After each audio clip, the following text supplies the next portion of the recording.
వైఎస్ఆర్సీపీ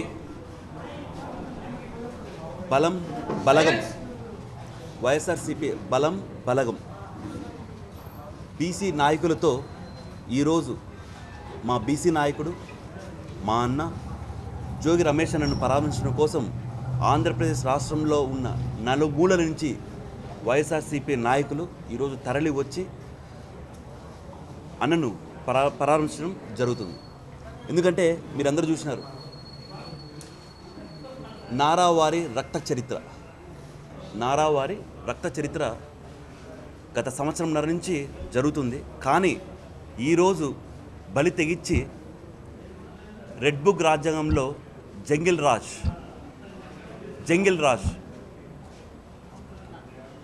ఈరోజు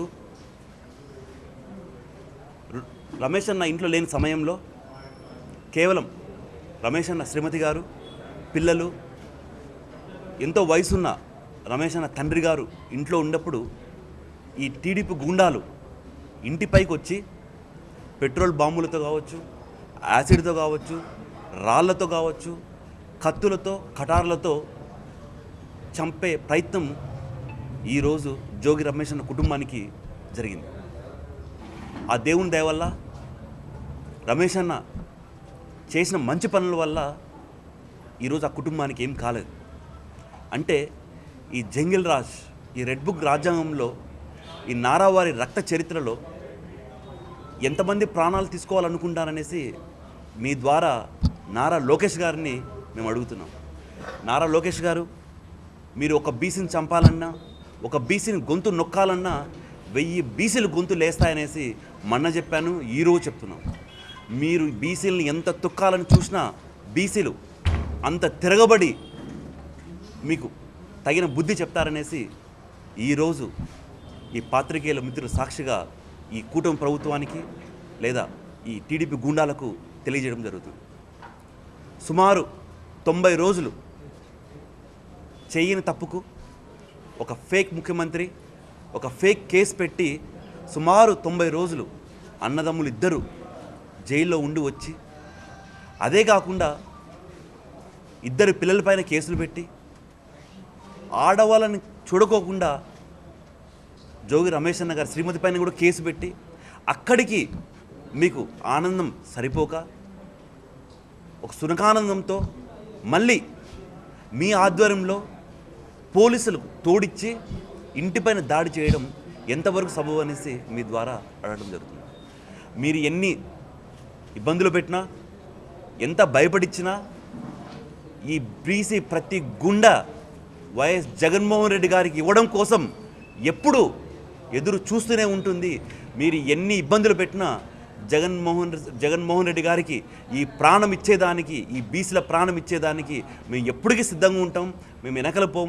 మీరు ఎన్ని ఇబ్బందులు పెట్టినా మేము తీసుకోవడానికి రెడీగా ఉంటాం అనేసి మీ ద్వారా మరొకసారికి ఈ కూటమి ప్రభుత్వానికి తెలియజేయడం జరుగుతుంది. రైట్. ఈరోజు మా బీసీ ముద్దుబిడ్డ, మరి మాజీ మంత్రివర్యులు జోగి రమేష్ గారిపై ఇంటిపై జరిగిన దాడిని ఖండిస్తూ మరి వైఎస్ఆర్ కాంగ్రెస్ పార్టీ బీసీసీఎల్ అధ్యక్షులు ఎమ్మెల్సీ రమేష్ యాదవ్ గారి ఆధ్వర్యంలో మరి ఆయన్ని పరామర్శించడానికి వారి ఇంటి వద్దకు రావడం జరిగింది. నిజంగా ఈ రాష్ట్రంలో ప్రస్తుతం జరుగుతున్న అరాచక పాలనని మనందరం కూడా గమనిస్తున్నాం. ఎందుకంటే చెయ్యని తప్పుకి మరి కల్తీ మద్యం కేసులో దాదాపు 83 రోజులు మరి అరెస్ట్ చేసి జైల్లో పెట్టి, ఆయనకి బెయిల్ వచ్చిన తర్వాత బయటకు వచ్చి ఆయన ఆవేదనని మరి మీడియాకి వ్యక్తపరిస్తే దాన్ని కూడా తప్పుబట్టి దాని మీద కూడా కేసు పెట్టిన పరిస్థితి ఇప్పుడు ఉన్నటువంటి కూటమి ప్రభుత్వం. దాంతో వదలలే, మళ్ళీ ఇంటిపై దాడి చేసి, నిజంగా ఇప్పుడు చూసాం ఆ వాస్తవాలన్నీ కూడా మీడియా మిత్రులు చూశారు, ఇక్కడ ఉన్నటువంటి ప్రజలందరూ గమనించారు, వైఎస్ఆర్ కాంగ్రెస్ పార్టీకి సంబంధించిన నాయకులందరూ కూడా చూడడం జరిగింది. నిజంగా ఎంత దారుణంగా ఈరోజు పెట్రోల్ బాంబులు కానివ్వండి, యాసిడ్ బాంబులు కానివ్వండి, రాళ్లతో కానివ్వండి ఎంత దారుణంగా దాడి చేశారన్నది మనందరం కూడా గమనించాం. నిజంగా ఈ ప్రజాస్వామ్యం ఎక్కడ పోతుంది? అసలు మనం ప్రజాస్వామ్యంలో ఉన్నామా, రౌడీల రాజ్యంలో ఉన్నామా? మరి ఈ కూటమి ప్రభుత్వం అన్నది ఒకసారి ఈ రాష్ట్రంలో ఉన్నటువంటి ప్రజలందరూ కూడా దయచేసి గమనించాలని కూడా చెప్తున్నాం. ఎందుకంటే వాస్తవానికి వీళ్ళు ఎన్నికలు రాకముందు అనేకమైనటువంటి దొంగ హామీలు ఇచ్చి వాటిలన్నింటినీ కూడా కప్పిపుచ్చుకోవడం కోసం ఈరోజు మొట్టమొదటి రాగానే వాళ్ళ ప్రభుత్వం అధికారంలో రాగానే మొట్టమొదటి నింద ఏదైతే మన ఆంధ్రప్రదేశ్లో చాలా ప్రతిష్టాత్మకంగా అందరూ కూడా ఆరాధించే దైవమైనటువంటి తిరుపతి వెంకన్న స్వామి మీద, ఆ లడ్డు మీద కూడా కల్తీ జరిగిందని చెప్పేసి వీళ్ళు ప్రచారం చేయడం జరిగింది. దాన్ని కేంద్ర బలగాలు కానివ్వండి, కేంద్రం ఇచ్చినటువంటి కమిటీలు కానివ్వండి, లేకపోతే మనకి సుప్రీంకోర్టు ఇచ్చిన మరి తీర్పు కానివ్వండి, ఈరోజు ఎక్కడా కూడా చిన్న కల్తీ జరగలేదని చెప్పేసి వాళ్ళు మరి అక్కడి నుంచి మనకి అది ఆన్సర్ రాగానే వీళ్ళు ఏం చేశారంటే ప్రతి నియోజకవర్గంలో కూడా ఖచ్చితంగా ఇది కల్తీ జరిగిందని చెప్పేసి మరి ఫ్లెక్స్లు వేయడం జరిగింది. దానికి ధీటుగా మా ఏదైతే వైఎస్ఆర్ కాంగ్రెస్ పార్టీ నాయకుడు ఉన్నాడో జగన్మోహన్ రెడ్డి గారు ఎక్కడా కూడా చిన్న తప్పిదం జరగలేదు, ప్రతి ఒక్కరూ కూడా గుళ్ళకెళ్ళి దాన్ని శుద్ధి చేయండి అని చెప్పేసి ఆ కార్యక్రమం చేస్తే ఆ కార్యక్రమాన్ని కూడా అడ్డుకొని ఏ విధంగా దీన్ని డైవర్షన్ పాలిటిక్స్ చేయాలన్న ఆలోచనతోటి మరి అటు అంబటి రాంబాబు మీద కానివ్వండి, ఇక్కడ ఉన్నటువంటి మా అన్న జోగి రమేష్ గారి ఇంటి మీద కానివ్వండి ఏ విధంగా దాడులు చేశారన్నది ప్రజలందరూ కూడా గమనించండి. అంటే ఇప్పుడు జరుగుతున్న పాలన ఎలా ఉందన్నది ఒకసారి గమనించండి. నిజాయితీకి అవినీతికి మధ్య జరిగే యుద్ధంలా ఉంది ఇది. ఎందుకంటే అవినీతి చాలా హడావిడి చేస్తూ ముందుకు పోతూ ఉంటుంది. ఈరోజు కూటమి ప్రభుత్వం ఆ విధంగానే వెళ్తుంది. నిజాయితీ చాలా నిలకడగా నిశ్శబ్దంగా ఉంటుంది. ఖచ్చితంగా ఆ నిజమనేది ఎంత నిశ్శబ్దంగా ఉందో దాని భయంకరం ఏంటన్నది రేపు వైఎస్ఆర్ కాంగ్రెస్ పార్టీ వాళ్ళు కూడా ఈ కూటమి ప్రభుత్వానికి ఖచ్చితంగా చూపిస్తారు.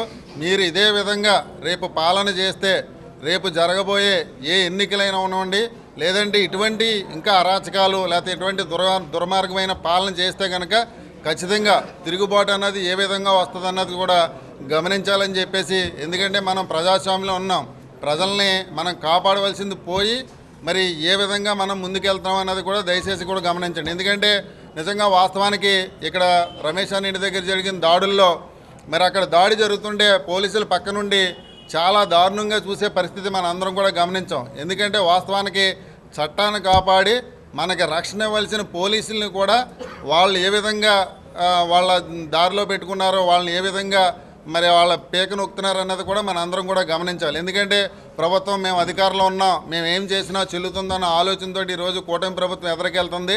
రేపు రాబోయే రోజుల్లో ఇదే విధమైనటువంటి అరాచక పాలన కొనసాగితే మరి ఈ రాష్ట్రంలో రేపు రాబోయే రోజుల్లో మీకు ఏ విధంగా ఉంటుందన్నది కూడా దయచేసి కూటమి ప్రభుత్వానికి సంబంధించిన నాయకులు కానీ ఇప్పుడు ఏదైతే ఇక్కడికి వచ్చి మరి ఏ విధంగా దాడి చేశారో వాళ్ళు కానీ దయచేసి మీరు అందరూ కూడా గమనించాలని చెప్పి తెలియజేస్తూ, మరి రేపు ఏదైతే మా నాయకుడు బీసీ నాయకుడు జోగి రమేష్ గారు ఉన్నారో ఆయన మీద ఇటువంటి దాడికి మళ్ళీ పాల్పడాలని చూస్తే కనుక యావత్తు మన రాష్ట్రంలో ఉన్నటువంటి బీసీ నాయకులందరూ కూడా అటు పార్టీలకు అతీతంగానే రేపొద్దుట ఆయనకి అండగా ఉంటామని చెప్పేసి కూడా ఈ సందర్భంగా తెలియజేస్తూ, ఇటువంటి దాడులను దయచేసి ఇప్పుడు ఎవరైతే సీఎంగా ఉన్నారో డిప్యూటీ సీఎం కానీ వీళ్ళందరూ కూడా ఒకసారి గమనించి మీరు ఇదే పద్ధతి ఇదే ధోరణిలో పోతే రేపు రాబోయే రోజుల్లో ఏం జరుగుతుందన్నది దయచేసి గమనించాలని చెప్పేసి కూడా ఈ సందర్భంగా తెలియజేస్తూ, మరి జోగి రమేష్ అన్నకి మరి అండగా నిలబడడానికి